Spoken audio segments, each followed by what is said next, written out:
The lights bathed the studio in a quiet gold, every surface gleaming as though honesty itself had taken physical form.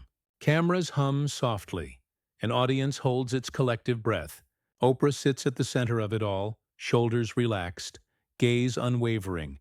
A woman who has turned dialogue into art. Across from her, Congresswoman Jasmine Crockett embodies composure, every gesture measured, every glance edged with quiet certainty. Between them stretches an invisible current, the fragile charge that exists when two versions of truth prepare to meet. Oprah's question cuts through the hush. Congresswoman, do you truly believe integrity still has a place in politics today? The syllables fall like stones into deep water. Crockett's eyes lift, steady and assessing. Her pause is deliberate, the kind that makes time itself hesitate. From the audience, a faint murmur, anticipation, disbelief, admiration, all at once. Something irreversible is about to unfold. The air feels heavier, denser, as if language itself might ignite. Then Oprah leans forward, voice low, confiding something that only Crockett and the millions watching can hear. What she says next doesn't merely surprise Oprah. It halts the room. Silence, sudden and absolute, becomes the night's loudest sound. If moments like this remind you why courage in conversation still matters, stay with us, subscribe, share your insight, and keep this dialogue alive. Because when truth meets grace, and conviction meets challenge, every listener becomes part of something greater: understanding, accountability, and the timeless pursuit of integrity. This wasn't a debate, it was a mirror, a reflection of how power, principle, and perception intertwine under the unforgiving light of public scrutiny. The stage may have been set for conversation, but what unfolded would become something closer to cultural introspection. Jasmine Crockett entered this space not as a firebrand seeking spectacle, but as a woman molded by law, resilience, and the long road from advocacy to influence. Long before the cameras found her, she had built her reputation in Texas courtrooms, an attorney who took cases most others avoided, representing the unheard and the underestimated. Her career in Congress became an extension of that same creed. Speak the truth clearly even when the room trembles. Those who follow her career know the rhythm: poised articulation, sharp wit, and a refusal to let passion cloud precision. She carries her convictions not like weapons, but like instruments, tuned to justice. Opposite her sat Oprah Winfrey, not merely a talk show host, but an American institution in human form. Her name, now a metonym for empathy, carries decades of earned reverence through triumph and controversy. Oprah's platform has remained an open court of humanity, where emotions find eloquence and honesty become spectacle. She built her legacy on the radical act of listening, an act that, in this era of noise, feels almost rebellious. The premise of the evening was deceptively simple: a televised town hall titled Leadership and Integrity. The conversation: we still need, but simplicity can be deceptive. This was a stage where moral language met lived experience, and where the definition of integrity itself would be quietly contested. The production notes framed it as a dialogue between generations. Yet, underneath that polite description, the real story simmered. What happens when two women of influence challenge each other's understanding of truth? Not to destroy, but to refine it. Before the broadcast began, the studio moved in slow choreography. Technicians whispered across headsets, makeup artists dabbed away nervous glimmers, microphones crackled as adjustments were made. In the audience, anticipation hummed like static before a storm. One producer leaned toward another, murmuring, "Do you think she'll back down?" The reply came without hesitation. "Not tonight." Crockett reviewed her notes in silence, lips barely moving as she rehearsed no speech. Only focus. Oprah, meanwhile, watched the crowd with quiet warmth, as if she could already sense the gravity of what was about to unfold. When their eyes met across the stage before the opening cue, the brief nod they exchanged said everything. "We are here for truth, not theater." The conversation's framing would be one of balance, not battle. Crockett embodied the clarity of youth. Confident, data-literate, unafraid to name contradictions. Oprah represented the reflective steadiness of lived experience, wisdom earned through decades of public vulnerability. Their exchange wasn't about age or ideology.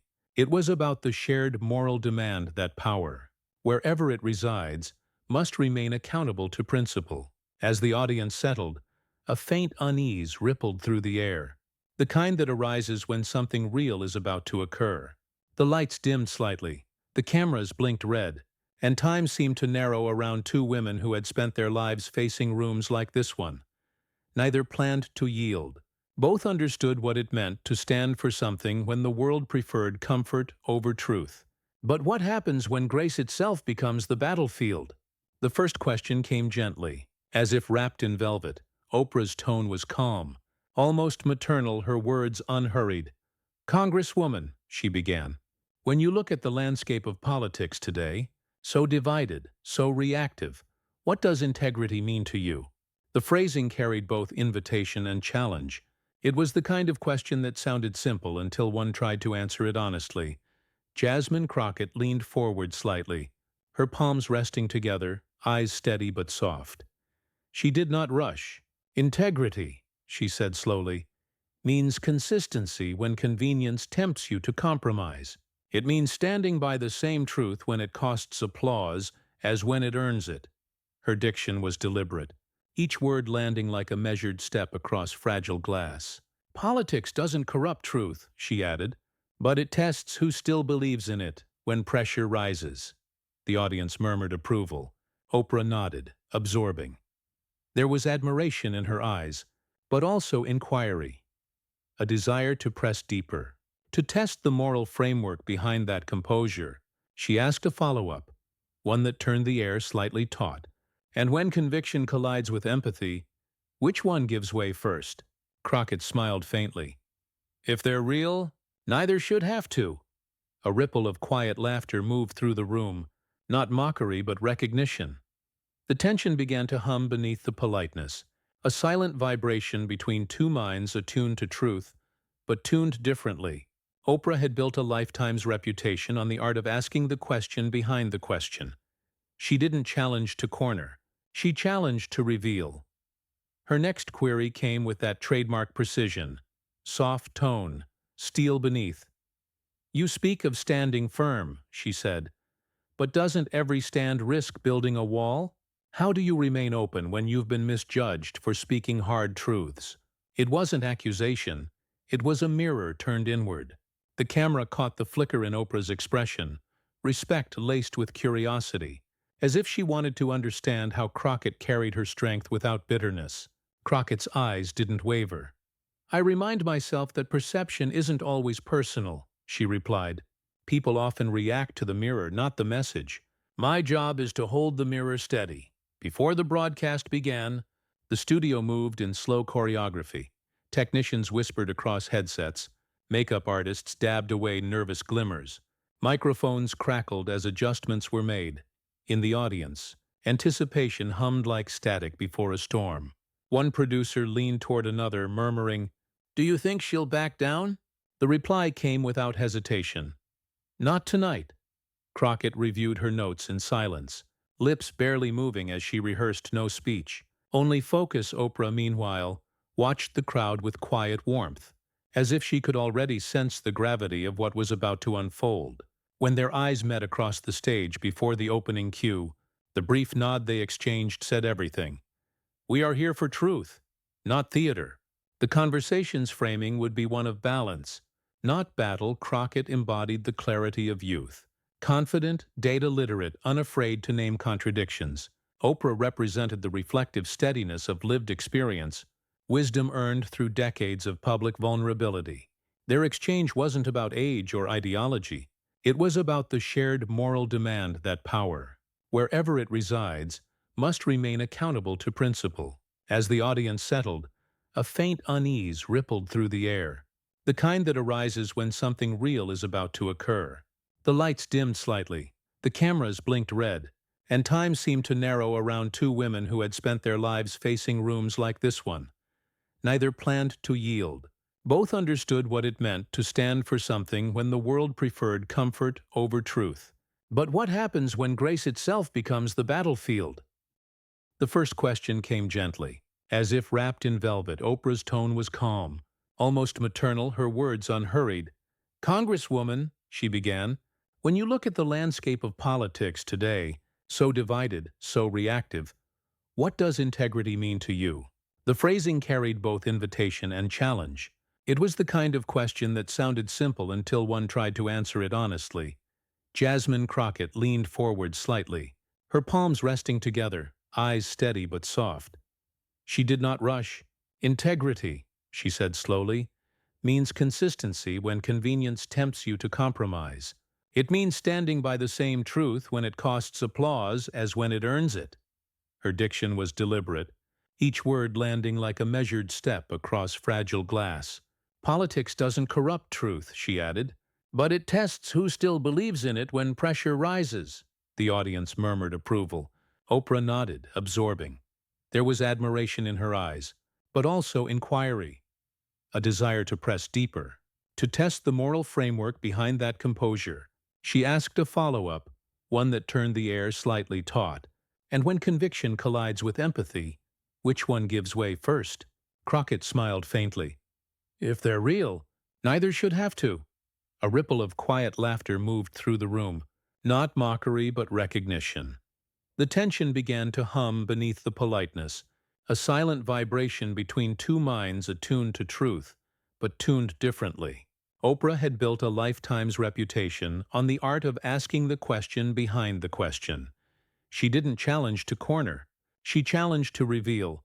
Her next query came with that trademark precision, soft tone, steel beneath. "You speak of standing firm," she said. "But doesn't every stand risk building a wall? How do you remain open when you've been misjudged for speaking hard truths?" It wasn't accusation. It was a mirror turned inward. The camera caught the flicker in Oprah's expression, respect laced with curiosity, as if she wanted to understand how Crockett carried her strength without bitterness. Crockett's eyes didn't waver. "I remind myself that perception isn't always personal," she replied. "People often react to the mirror, not the message. My job is to hold the mirror steady. Others won't hear it at all. I've stopped apologizing for clarity." The line drew murmurs of assent, a few claps breaking the stillness before fading back into reverent quiet. Oprah watched her closely, her fingers interlaced. As though weighing every syllable, Crockett continued, "Integrity doesn't mean shrinking to make people comfortable. It means standing tall without needing to tower over anyone." Oprah exhaled, not in disagreement, but contemplation. Her show had always celebrated vulnerability, yet here sat a woman redefining it in real time. The audience could sense it, not friction, but friction's precursor, mutual recognition. The silence after that statement lingered longer than most televised moments would allow. Even the hum of studio lights seemed louder, underscoring the gravity of the exchange. That silence became its own dialogue. Oprah tilted her head slightly, her expression unreadable, neither challenge nor surrender, but curiosity sharpened into respect. "Then tell me," she said at last, her tone a whisper carrying through the microphone, "when emotion meets accountability, which should lead?" The phrasing was surgical. It sliced cleanly through the room's composure. Crockett's jaw tightened, barely perceptible, but enough for the cameras to catch. She leaned in just enough to close the distance between host and guest. "Accountability," she replied, her tone low but steady.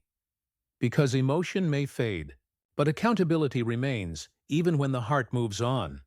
The air thickened. Oprah blinked, her face thoughtful, almost reverent around them. The audience sat motionless, the tension refined to a kind of awe. A single cough in the back row broke the trance, followed by a ripple of whispers. Then, the smallest smile traced across Crockett's face. Not defiance, but peace. Oprah's lips curved too, matching her. Two women, standing on opposite ends of experience, found momentary symmetry and truth. For a heartbeat, time stilled. Two generations of moral conviction meeting in perfect stillness. But no one expected what Oprah would ask next, or how Jasmine would answer.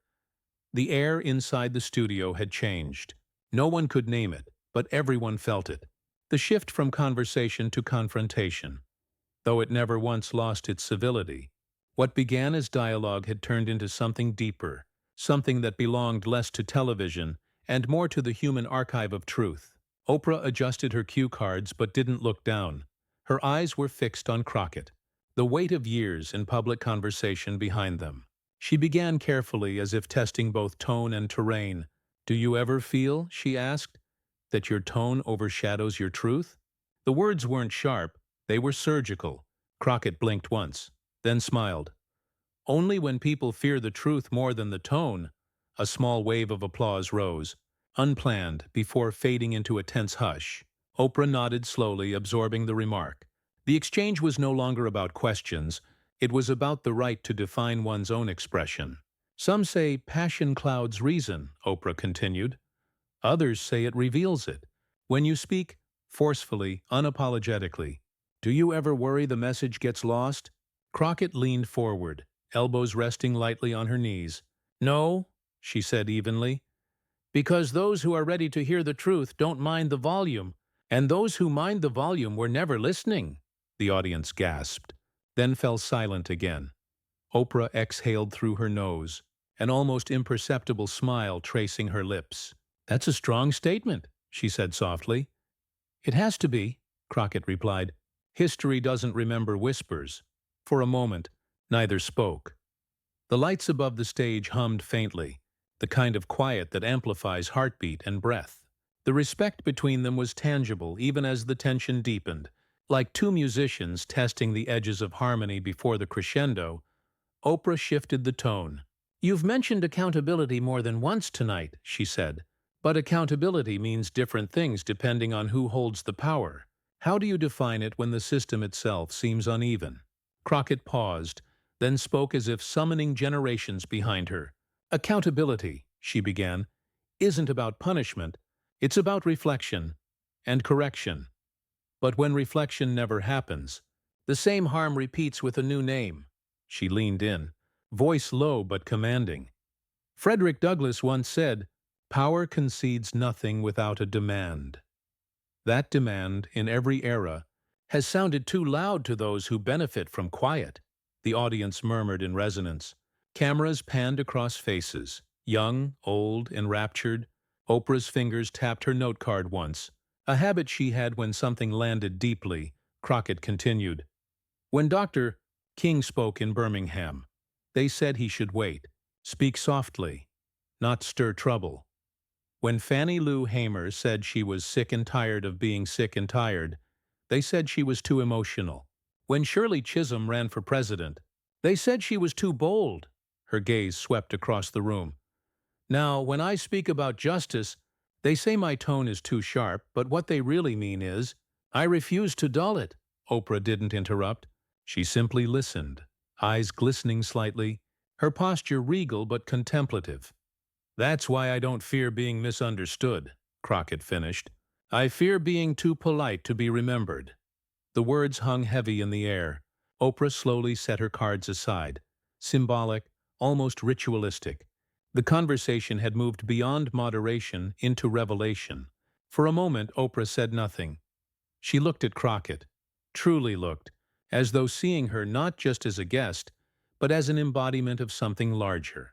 The voice of a generation unwilling to apologize for existing in full. Then, quietly, "Do you know what I see when you speak like that?" Crockett tilted her head. "What?" "I see a mirror," Oprah said. "I see the younger me, fighting to speak in rooms that weren't ready to listen. The difference is, I learned to lower my voice to stay in them." Her voice cracked slightly. "Sometimes I wonder if that made me more effective. Or just more acceptable." The audience held their breath. Crockett's eyes softened. "And sometimes," she replied, "I wonder if I'll ever have the luxury to lower mine." The words struck like a revelation. Not against Oprah, but with her. The tension that had defined the exchange suddenly transformed into shared understanding.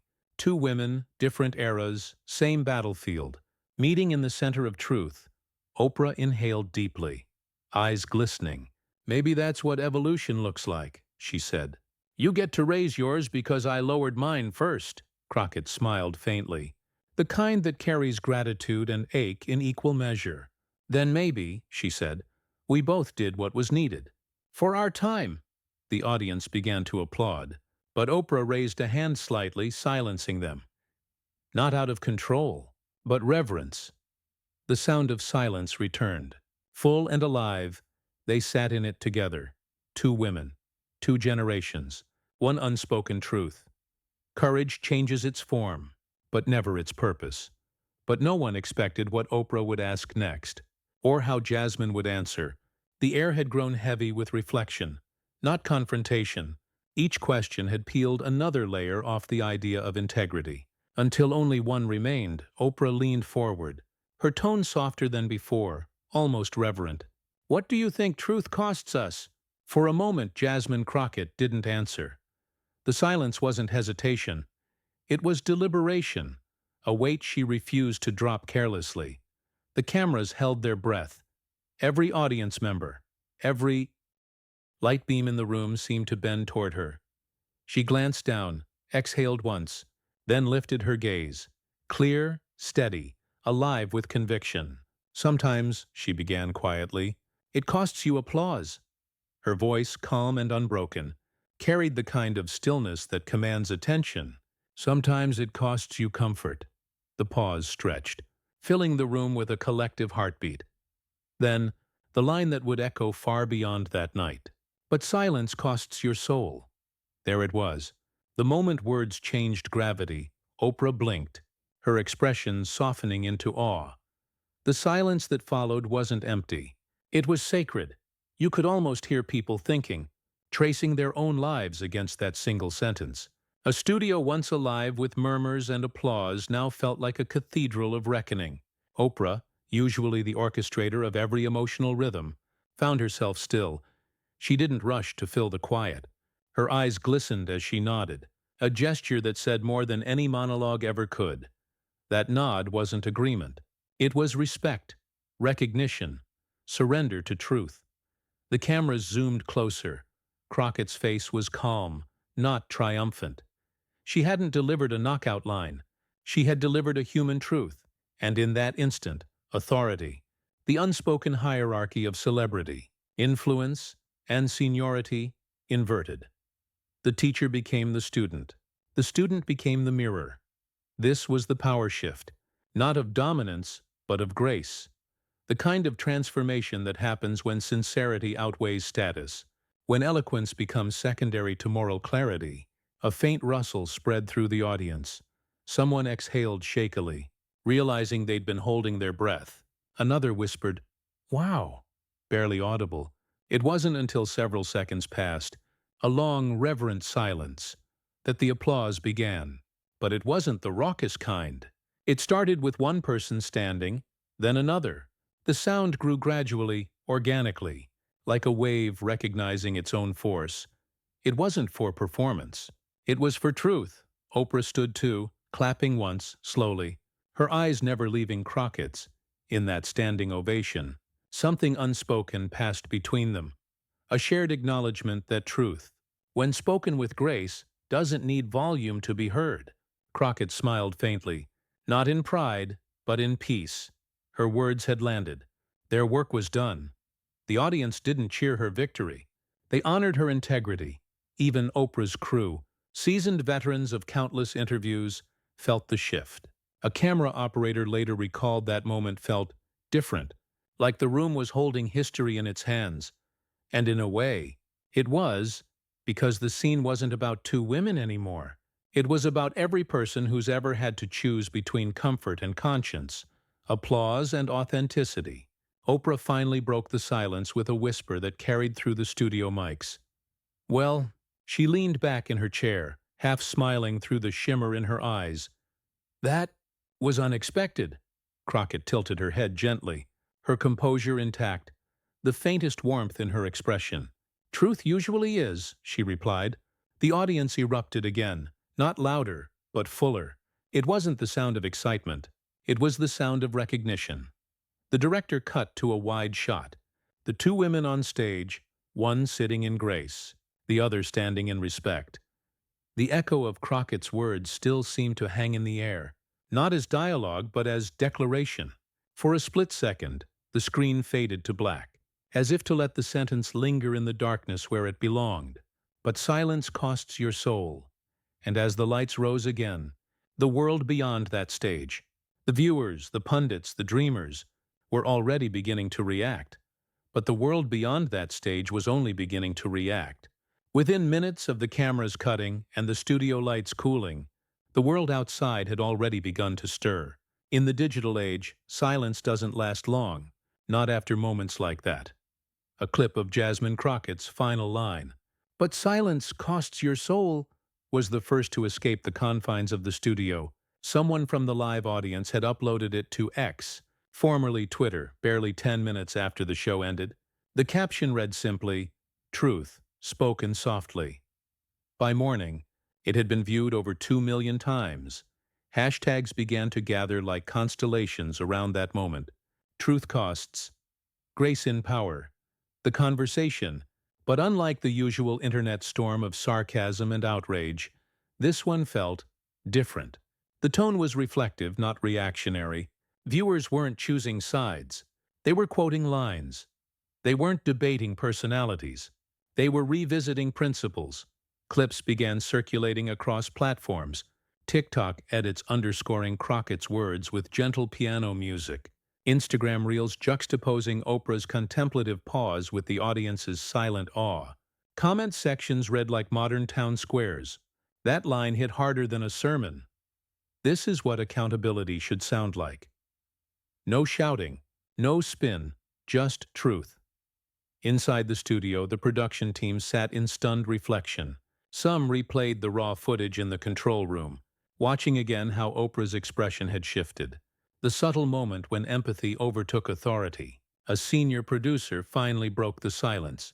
"Did we just witness a generational conversation?" he asked. Another replied, almost whispering, "No, we witnessed a generational correction." When Oprah and Crockett stepped off stage, the atmosphere backstage felt like a deep exhale. Crew members, often stoic professionals immune to emotion after countless shows, were visibly moved. Oprah walked directly toward Crockett and, without hesitation, pulled her into a quiet hug. "That's what the world needed to hear," she said softly. "Not the performance, the peace in it." Crockett smiled, replying only, "Truth always finds its way home." By the next day, morning talk shows and podcasts had seized on the exchange, not as confrontation but as cultural reset. One commentator called it a masterclass in respectful disagreement. Another noted, "What Crockett did wasn't political, it was moral." Think pieces appeared across major outlets with headlines like, "The night integrity went viral," and "When grace became power." Teachers began showing the clip in classrooms, civics teachers in high schools, ethics professors in universities. One educator wrote on Facebook, "She didn't raise her voice, but she raised the standard." Students, usually disengaged by political debate, were reportedly captivated by how calm could be more commanding than anger. Meanwhile, on social media, interpretations multiplied, but few were cynical. Viewers wrote about what the moment stirred in them: regret for staying silent when they should have spoken, admiration for courage that didn't demand chaos, nostalgia for conversations that sought understanding instead of victory. A viral comment from a middle school teacher in Ohio captured the collective sentiment. "For once, I didn't feel lectured. I felt invited to think about what I stand for and how I say it." Podcasts devoted entire episodes to analyzing tone versus truth. Linguists unpacked why Crockett's phrasing resonated, how cadence, humility, and conviction had combined into something universally human. Others discussed Oprah's choice to step back, to let the silence breathe. That, one podcaster said, is emotional intelligence at its highest form. Not to dominate the dialogue, but to dignify it. The clip transcended its immediate audience. Faith leaders referenced it in sermons. Activists quoted it at rallies.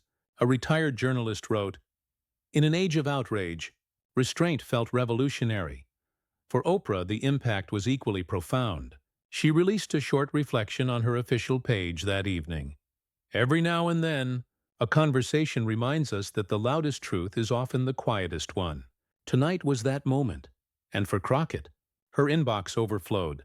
Messages from teachers, mothers, young lawyers, and even a few critics who admitted, "You made me think harder about how I speak." She replied to one, "That's all truth ever asks of us, to think before we echo." By the week's end, news outlets were reporting not on ratings but on resonance.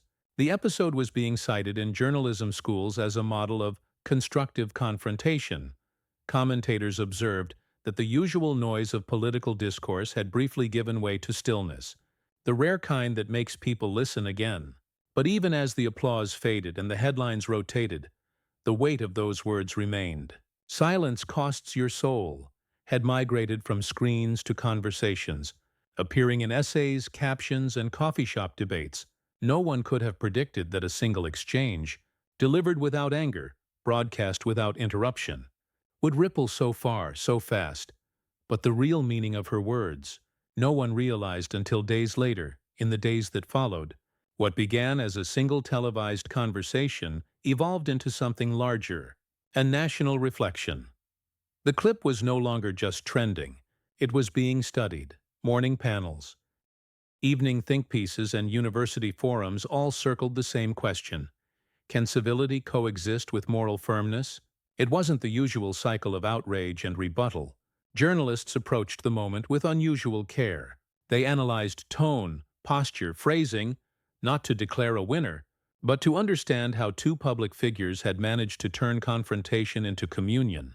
One editorial from The Atlantic noted, "The Crockett Oprah exchange was not a clash of egos. It was a conversation between integrity and empathy, and both held their ground." Political commentators who normally thrived on heat found themselves discussing harmony instead. The words grace, poise, and truth began appearing in political coverage that, for years, had been dominated by cynicism. News anchors described it as a turning point in how we expect dialogue to sound. Crockett's now famous line, "Silence costs your soul," began appearing in op-eds, leadership workshops, and even faith-based reflections. It transcended partisanship, quoted not as political rhetoric but as a human truth. One column in USA Today framed it as the new golden standard for public courage, speaking softly while standing firm. Meanwhile, Oprah's quiet nod had become its own symbol. Media ethicists called it a masterclass in platform accountability, a rare instance where someone with extraordinary influence chose humility over control. The clip of her nodding, the instant she recognized the power of the truth unfolding before her, went viral as well. Some viewers even edited the two reactions side by side, Crockett's calm conviction and Oprah's receptive silence. The caption read, "This is what mutual respect looks like." What emerged from the aftermath wasn't hero worship or partisan cheering. It was a rekindling of belief in conversation itself. In classrooms, students dissected how tone shaped perception. In law schools, Crockett's composure was analyzed as an example of ethical advocacy. In seminaries and leadership circles, Oprah's restraint became a case study in how to hold space for truth without centering oneself. A journalism professor at Columbia put it succinctly, "In a nation tired of shouting, two women proved listening could still shake the room." The ripple effects spread beyond academia. Late-night hosts referenced the exchange, not as a punchline, but as a lesson. Activists began sharing it as a template for effective discourse. Even political panels, often chaotic and combative, began citing the Oprah Crockett model, shorthand for engaging disagreement with integrity. What made it so resonant was not the fame of those involved, but the discipline of their demeanor. Crockett didn't waver from her principles. Oprah didn't retreat from her role. Together, they demonstrated that accountability doesn't have to be antagonistic. That truth, when spoken with composure, could still command attention in an age of algorithms and anger. International media took notice too. In the UK, The Guardian called it a rare American export worth emulating. In South Africa, a Sunday editorial remarked that dialogue, when grounded in dignity, travels further than outrage. Even a major news network in Japan aired a subtitled version of the exchange, framing it as a lesson in leadership for the digital century. The real consequence, though, wasn't in the coverage. It was in the cultural recalibration that followed. Churches held discussion nights. Universities hosted panels titled Truth Without Shouting on TikTok.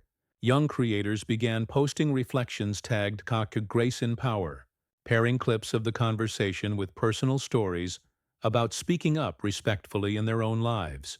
For Crockett, the aftermath meant heightened visibility, but also heightened responsibility. She was invited to keynote conferences about ethics in public service, often opening her remarks with the same calm presence that captivated audiences on Oprah's stage. Integrity, she told one gathering, isn't about being right louder, it's about being right longer. Oprah, meanwhile, used her platform to amplify this theme further. In a short segment weeks later, she reflected, "What I learned that night was that truth doesn't need a stage to be powerful. It just needs room to breathe." The dialogue's influence began reshaping expectations across fields: journalism, politics, education, even entertainment. Producers sought quieter formats. Moderators studied timing and tone. Commentators stopped mistaking volume for impact. It was as if that single televised moment had reminded everyone that conversation itself is an art, one that demands humility as much as conviction. As the story settled into history's quieter corners, it no longer felt like a one-night event. It had become a parable about restraint, courage, and what it means to use one's voice wisely. And yet, her final reflection would tie it all together. There are moments, the narrator says, when truth doesn't roar, it simply refuses to kneel. That night between Oprah and Jasmine Crockett became one of those moments, not because of applause or headlines, but because of what lingered in the silence afterward. It wasn't confrontation that defined it, but clarity, a rare alignment between conviction and calm, where truth was neither weapon nor shield, but a quiet act of courage in that space. Crockett represented more than a congresswoman answering a question. She embodied the timeless strength of womanhood, not loud, not defiant for show, but unshakably centered. Her words, measured and graceful, carried the weight of centuries of women who'd learned to turn restraint into resistance. When she said, "Silence costs your soul," she was speaking to something deeper than politics, the moral cost of pretending not to see. The conversation symbolized a kind of transformation rarely televised, truth spoken softly enough to be heard, and authority challenged with respect rather than rebellion. It wasn't about who won the moment. It was about how both women showed what integrity looks like when tested. Crockett, firm yet kind. Oprah, powerful yet humble. Together, they offered a blueprint for what modern strength could mean: conviction without cruelty, leadership without ego. In the weeks that followed, that moment became a meditation on moral influence. Crockett's composure under the brightest spotlight reminded viewers that integrity is not about resisting pressure. It's about remaining whole beneath it. And Oprah's response, the quiet acknowledgement, the glistening eyes, reminded the world that true wisdom isn't threatened by truth. It welcomes it. This exchange transcended ideology. It wasn't Democrat or Republican, left or right. It was human. It asked something universal. Can we still be brave without being bitter? Can we defend our truth without destroying someone else's dignity? Crockett's answer was yes. Not through argument, but example. She didn't raise her voice. She raised the standard. And as the moment faded from trending feeds into cultural memory, its essence deepened. It stood as proof that strength can be soft, that clarity can be compassionate, and that sometimes the most radical act is to stay kind when provoked. Because history, as the narrator concludes, doesn't always echo the loudest voices. It honors the ones who stayed clear, even when unheard. In a world overflowing with noise, moments like this remind us why conversation still matters. Because sometimes the most revolutionary act isn't to speak louder. It's to speak clearer. Oprah and Jasmine Crockett didn't trade sound bites. They exchanged understanding. They showed that truth, when spoken with grace, can still cut through chaos, and that empathy, when rooted in conviction, can still move the world forward. If this story stirred something in you, a reminder that courage and kindness can coexist.